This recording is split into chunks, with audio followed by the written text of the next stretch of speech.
કહેવાય છે ને કે આરોગ્ય ધન સંપદા, આરોગ્ય જ સાચું ધન છે. અને જો આપણું શરીર પણ નિરોગી રહેશે તો ચોક્કસથી આપણા ઘરમાં પણ થશે અઢળક ધન વર્ષા.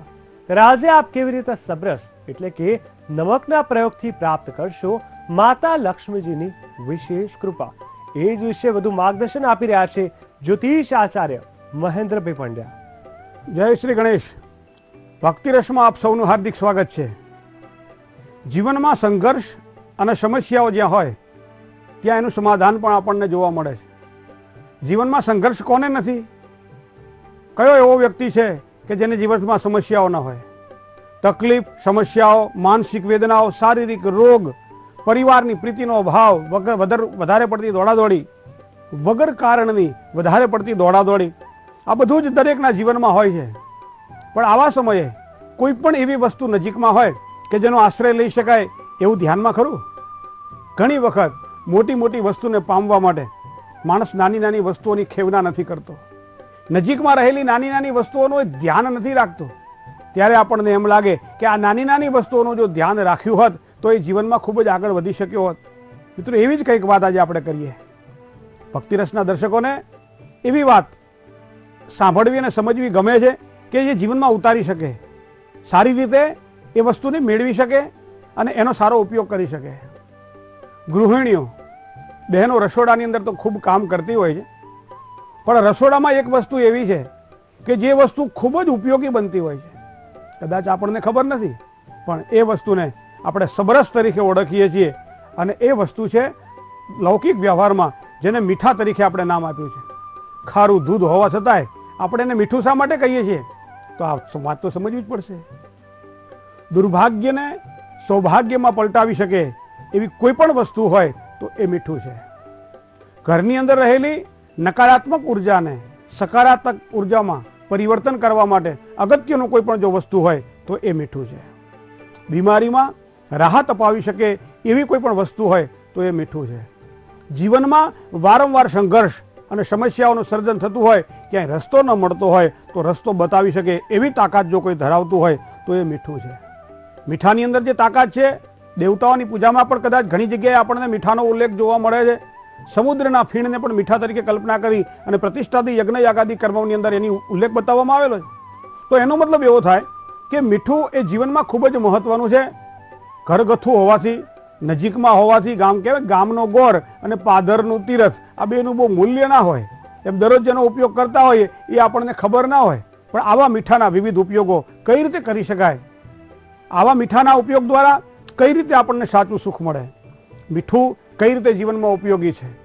ભોજનની અંદર પણ તમે જોજો, બધું જ સ્વાદિષ્ટ વાનગીઓ હોય, પણ એની અંદર જો વ્યંજનમાં મીઠું ન હોય તો બધી જ વસ્તુ આપણા માટે નકારાત્મક બની જતી હોય છે અને બધી જ વસ્તુઓનો સ્વાદ એ બેસ્વાદ બની જતો હોય છે. મીઠાનું આટલું બધું પ્રભુત્વ છે, પણ સાથે સાથે મીઠું વધારે પણ ન હોવું જોઈએ, મીઠું ઓછું પણ ન હોવું જોઈએ, મતલબ સપ્રમાણ હોવું જોઈએ. એ જ પ્રમાણે જીવનમાં ઉપયોગ માટે મીઠાનો જે ઉપયોગ કરવાનો છે, કઈ રીતે મીઠાનો ઉપયોગ કરવો જોઈએ. પ્રથમ તો વાત આપણે એ જાણીએ કે ઘરની અંદર રસોડામાં જ્યારે આપણે મીઠું રાખતા હોઈએ ત્યારે આ મીઠું કઈ જગ્યાએ રાખાય, શેમાં મીઠું રાખવાથી સારું ફળ મળે. ઘણી વખત જોયું છે કે સ્ટીલની અંદર આપણે મીઠું રાખતા હોઈએ છીએ. સ્ટીલનું કોઈ આપણી પાસે પાત્ર હોય, એ સ્ટીલના પાત્રમાં આપણે મીઠાનો રાખતા હોઈએ છીએ, એનો સંગ્રહ કરતા હોઈએ છીએ. તો આ વાત ખોટી છે. કારણ કે જે ઘરની અંદર સ્ટીલના ડબ્બાની અંદર મીઠું હોય એ ઘરની અંદર સંઘર્ષ રહે. પતિ પત્ની વચ્ચે હોય, બાળકો વચ્ચે હોય, પરિવારમાં વડીલ વર્ગ પ્રત્યે હોય, ક્યાંક ને ક્યાંક સ્વાસ્થ્યની બાબતની વાત હોય, તો આ મીઠું જ્યારે પણ તમે સ્ટીલમાં રાખો છો ત્યારે સમજી લો તમે આ બધી સંઘર્ષનું ઉદ્ભવ સ્થાન છે. તો એને નિવારવા માટે મીઠું ક્યાં રાખવું જોઈએ? તો મીઠું કોઈ પણ કાચના જારમાં, કોઈ પણ કાચની બરણીમાં રાખવું જોઈએ.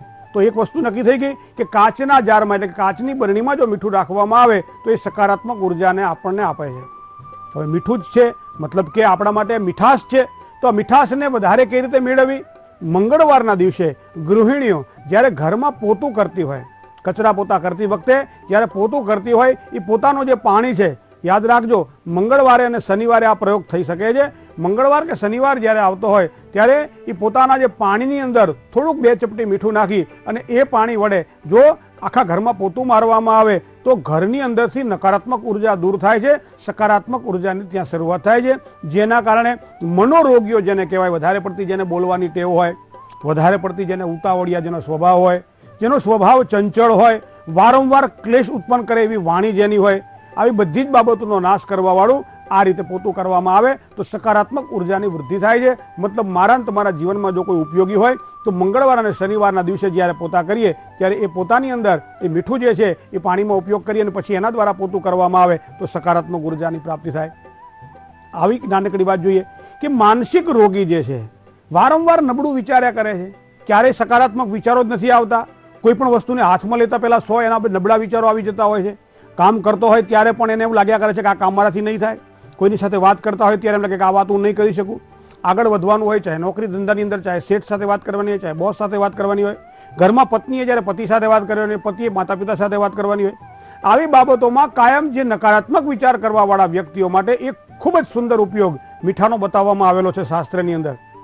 ઘરમાં જ્યારે સ્નાન કરતા હોઈએ સવારમાં ત્યારે એ સ્નાન જળની અંદર જો સહેજ એક ચપટી મીઠું નાખી અને એ મીઠાના પાણી વડે જો સ્નાન કરવામાં આવે તો વ્યક્તિમાં સકારાત્મક ઉર્જા વધારે ઉત્પન્ન થાય છે અને એના કારણે પોઝિટિવ થિંકિંગ જેને કહેવાય સકારાત્મક વાતોને એ વધારે આગળ લઈ જઈ શકે છે.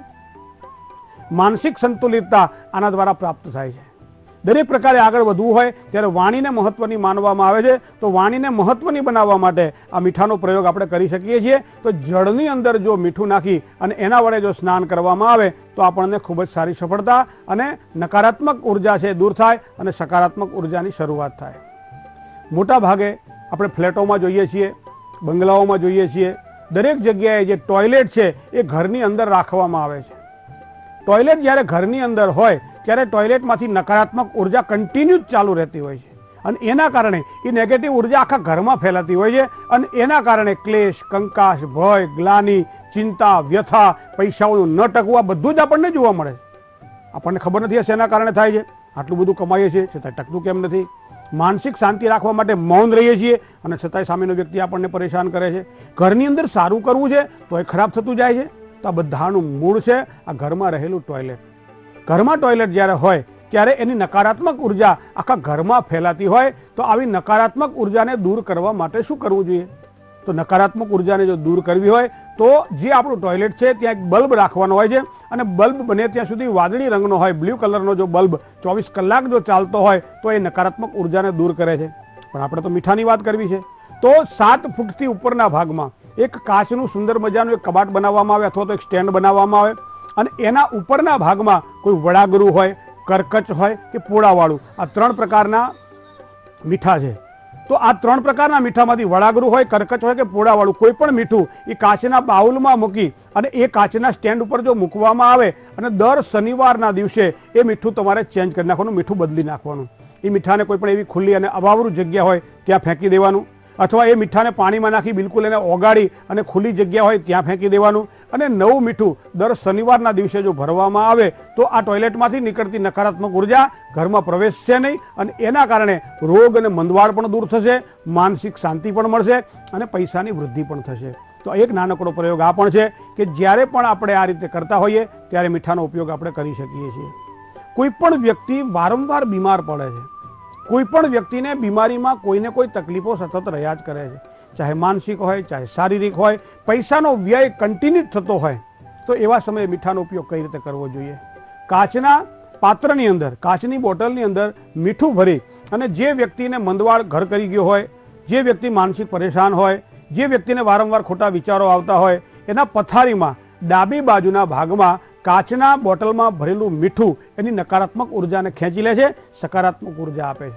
જેને રાત્રિ દરમિયાન ઊંઘ ના આવતી હોય, મતલબ અનિદ્રાનો રોગ હોય, વારંવાર ખોટા સપનાઓ આવતા હોય, એના કારણે ઊંઘ બગડતી હોય, ચિંતા અને ભય રહેતો હોય, સવારમાં જે વ્યક્તિ ઉઠે ત્યારે થાકીને ઉઠ્યો હોય એવો લાગતો હોય, તો આવા વ્યક્તિઓએ પોતાના ડાબા પડખાના તરફ કાચમાં મીઠું રાખવામાં આવે, કાચની બોટલમાં ભરેલું મીઠું એને સકારાત્મક ઉર્જા આપશે અને એના કારણે એ વ્યક્તિ અનિદ્રાનો રોગી હશે તો એને સારી નિંદ્રા આવશે. ખોટા સપના આવતા હશે તો એ ખોટા સપના એના દૂર થશે. સવારમાં ઉઠશે ત્યારે ફ્રેશ થઈને ઉઠશે. મતલબ આ મીઠાનો આટલો પ્રયોગ આપણે કરી શકીએ છીએ. તો મંદવાડ માટે પણ મીઠું ખૂબ જ ઉપયોગી છે. આપણા ધર્મક્ષેત્રની અંદર જો વાત કરીએ તો કોઈ પણ શત્રુ બુદ્ધિના નાશ માટે મીઠાના પ્રયોગોનો આપણે શાસ્ત્રમાં ઉલ્લેખ બતાવવામાં આવેલો છે. મીઠાના પાણી દ્વારા ભગવાન શિવ ઉપર અભિષેક કરવાનો પણ ઉલ્લેખ છે. શત્રુઓ જ્યારે પરેશાન કરતા હોય ત્યારે એવા વ્યક્તિઓએ દર શનિવારના દિવસે ભગવાન શિવ ઉપર જ્યારે અભિષેક કરવાનો હોય ત્યારે મીઠાના પાણી વડે જો ભગવાન શિવ ઉપર અભિષેક કરવામાં આવે ત્યારબાદ દૂધ અને ત્યારબાદ શુદ્ધ જળ આ પ્રમાણે અભિષેક કરી જે શત્રુ આપણા હોય અથવા જેના દ્વારા આપણને પીડા થતી હોય એના નામ લઈ ઉલ્લેખ કરી અને મારા પીડામાંથી મને મુક્ત થાય એવી એક પવિત્ર ભાવના સાથે ભગવાન શિવ ઉપર લવણયુક્ત જ્યારે જળ ચડાવવામાં આવે, મીઠાયુક્ત જ્યારે જળ ચડાવવામાં આવે ત્યારે ભગવાન શિવ પ્રસન્ન બની એની મનોકામનાઓની પૂર્તિ કરે છે અને શત્રુઓની બુદ્ધિનો નાશ કરે છે. સર્વ બાધા પ્રશમનમ ત્રૈલોક્યાખિલેશ્વરી એવમેવ ત્વયા કાર્ય મસમદવેરી વિનાશનમ. માતાજીની જ્યારે પૂજા કરતા હોઈએ, માતાજીની પાસે જ્યારે શત્રુ બુદ્ધિના નાશ માટે પૂજા કરતા હોઈએ ત્યારે પણ આપણે મીઠાનો પ્રયોગ કરી શકીએ છીએ. માતાજીને જ્યારે કોઈ પણ નિવેદ મૂકીએ એની બાજુમાં થોડું મીઠું મૂકવામાં આવે તો પણ આ મીઠું આપણા માટે સકારાત્મક ઉર્જા, માતાજીના આશીર્વાદ રૂપ આપણને પ્રાપ્ત થાય છે. લવણ એટલે કે મીઠું અને સાથે સાથે ખટાશ એટલે કે લીંબુ. આ લીંબુ અને મીઠું જો માતાજીને અર્પણ કરવામાં આવે, સાથે આદુ પણ માતાજીને અર્પણ કરવામાં આવે તો ખૂબ જ સારી સફળતા મળે છે. શત્રુઓની બુદ્ધિ આપણને ઉપયોગમાં નથી આવતી, શત્રુઓ આપણને ત્રાસ નથી આપી શકતા અને શત્રુઓ આપણા મિત્ર બની જાય છે. માતાજીના આશીર્વાદ થાય તો આ પણ કરી શકાય છે. તમે જોજો, બ્રાહ્મણ જ્યારે વાસ્તુની પૂજા કરાવડાવતા હોય ત્યારે કળશ એટલે કુંભને હાથમાં લઈને ગૃહ પ્રવેશ કરાવડાવે છે. ઘરની અંદર પાણીયારું અથવા તો જે દિશા સૂર્યની નક્કી કરેલી હોય એ દિશામાં કુંભની સ્થાપન કરવામાં આવે છે. કુંભની સ્થાપના કર્યા બાદ ઘણી બધું વસ્તુ મૂકીએ છીએ. આપણે મગ મૂકીએ છીએ, આખી હળદર મૂકીએ છીએ, સાથીઓ બનાવીએ છીએ, જુવાર મૂકીએ છીએ, ઘઉં મૂકીએ છીએ, આ બધું તો કરીએ છીએ. પણ એ આપણે જોયું કે બાજુમાં મહારાજ એમ કહે છે કે મીઠું મૂકો, કારણ કે મીઠું મૂકવાથી તમારી વસ્તુઓ પૂર્ણ બને છે. તો અહીંયા પણ વાસ્તુ શાંતિની અંદર પણ મીઠાનો પ્રયોગ કરવામાં આવેલો છે. તો આ મીઠું આ રીતે પણ ઉપયોગ થાય છે. આવા મીઠાના નાના અને મોટા ઘણા બધા પ્રયોગો છે. આપણા ઘરમાં જ મીઠું છે છતાંય આપણને એના ઉપયોગિતાની ખબર નથી. તો આવા નાના નાના ઉપાયોને ધ્યાનમાં રાખી અને કરો કંઈક એવું કે જેના કારણે તમારું જીવન સુવાસિત બને, જીવનમાં આવતા સંઘર્ષ અને સમસ્યાઓ દૂર થાય, માનસિક શાંતિ મળે, રોગીઓને રોગમાંથી મુક્તિ મળે. જે કંઈ કાર્ય કરવું છે એમાં આગળ વધી શકાય. પણ એક વસ્તુ ધ્યાનમાં રાખવાની છે, મીઠું કોઈ દિવસ હાથો હાથ આપવું નહીં. એક હાથમાંથી બીજા હાથમાં જો મીઠું આપો તો બધાને ખબર છે કે ઝઘડા થાય ને થાય. જો તમે કોઈને પ્રેમ કરતા હોય તો મીઠું કોઈ દાડો હાથો હાથ નહીં આપવું. આ વસ્તુ ખાસ ધ્યાનમાં રાખવાનું છે. ચમચી વડે અથવા એ રીતે મીઠું આપી શકાય. બીજું, મીઠું ક્યારેય ઢળવું ન જોઈએ. જો હાથમાં રહેલું મીઠું પૃથ્વી ઉપર ઢળે તો પણ એના ઘણા બધા અવગુણો દેખાય છે અને એના કારણે નકારાત્મક ઉર્જાઓ ઊભી થાય છે. તો બને ત્યાં સુધી મીઠું વેરવું નહીં, મીઠું ઢોળવું નહીં. આ પણ વસ્તુ તમારે ધ્યાનમાં રાખવાની છે. નાનકડા આવા મીઠાના પ્રયોગ દ્વારા જીવનને સુખ અને શાંતિ અને સમૃદ્ધિમય બનાવી શકાય છે. પૈસો સંગ્રહિત કરી શકાય છે, માનસિક શાંતિનો અનુભવ પણ કરી શકાય છે. મીઠું ખૂબ નાનું છે, મીઠું ખૂબ સસ્તું છે, પણ ખૂબ જ સારા સારા ઉપાયો આપણને મીઠા દ્વારા જાણવા મળશે. ભક્તિરસના માધ્યમથી દર્શકોએ મીઠા વિશે જાણ્યું. આવી પણ અવનવી વાતો લઈ અમે આપની સમક્ષ ઉપસ્થિત રહીશું. ત્યાં સુધી રજા આપશો. જય ગણેશ.